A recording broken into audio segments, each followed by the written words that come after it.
Windows RT is just not enough. So we're gonna install the next version of it, Windows FU. My gosh, this will be one of the terrible decisions I've come up with. The setup looks fairly normal with Windows XP text-based setup, but the second phase does raise a few bars with that modification with Windows logo. I wonder what FU is supposed to mean.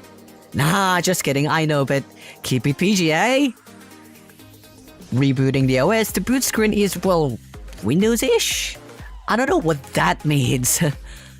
Going to the desktop, there's a startup sound and we go into the Oh, well, that doesn't sound good, isn't it?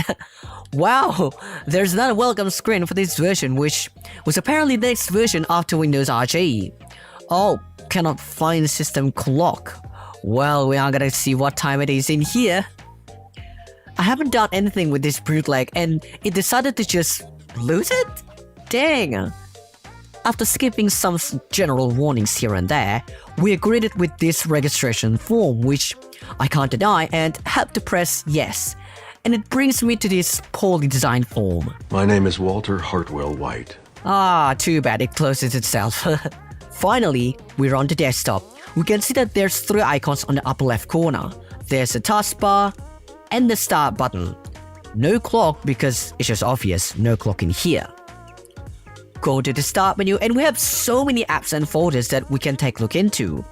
The design is really straightforward, although not properly designed, but no worries, at least this is better than Windows RT. Take a look at my computer, it will say that from here you can break your computer and stuff. And it looks strangely different than Windows XP's Windows Explorer. Clicking the C drive, which is the only available in here, asks you to either format, delete, explore, and do nothing. Do nothing as it says, well, nothing. Exploring the drive will ask you to type a username and password, which is impossible to do since we don't even know about it. What? Deleting the drive will take you to the blue screen of death because of sharing violation.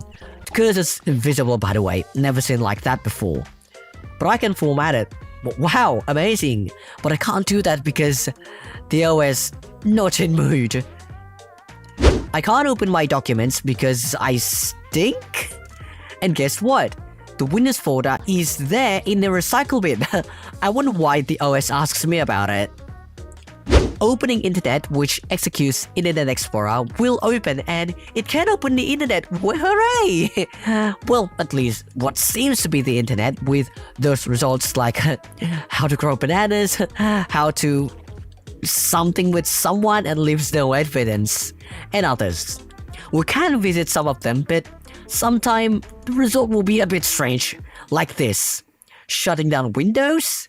Oh yeah, there we go. An error because I opened a certain page. Oh wait, what? BSOD? The hell? And the error code is 69, 420, 66, 1037, and 8008. That's a very deliberate crash code.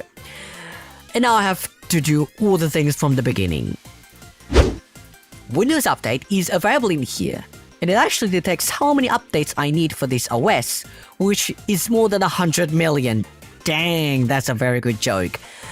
And installing it will make you wait for a very long time. One eternity later. Yeah, still waiting in here.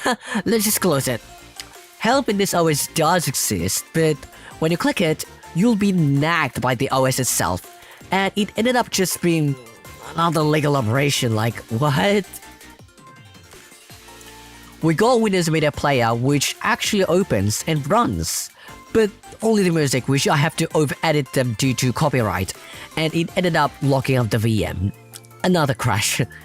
Third time the charm, right? Well, we got Windows Calculator with an A, not an O. And I can't even do proper calculation because it's too much for the computer. Okay, let's just be clear. What can I do with this bootleg? Word? Oh yeah, you can. But be prepared for Clippy to bust you again and BSODing again. Paint? No, you can't run it. What you can do in here is crushing the OS, and it has the same BSOD code as what we have seen before. Geez, how many crashes do we need for this hell of an OS? Do you want to play games? Well, you can't because it will lock up the VM yet again. There's an iGlue which shows an iGlue. What you expect, an iGlue minigame? Just like Windows RG, you can order food in here. This time, you have horseradish, raisins, tapioca, and chewed gum. Ugh, disgusting. Clicking any of them will, of course, says that it's not even available. You can't order them at any time because they're always sold out. And yeah, when you close it, the "there's enough food for everyone" trademark will be to your farewell. There's my stuff folder that BSODs the system again because I don't have stuff. And you don't have any programs because my lack of life. Gosh, these error sounds are too silly.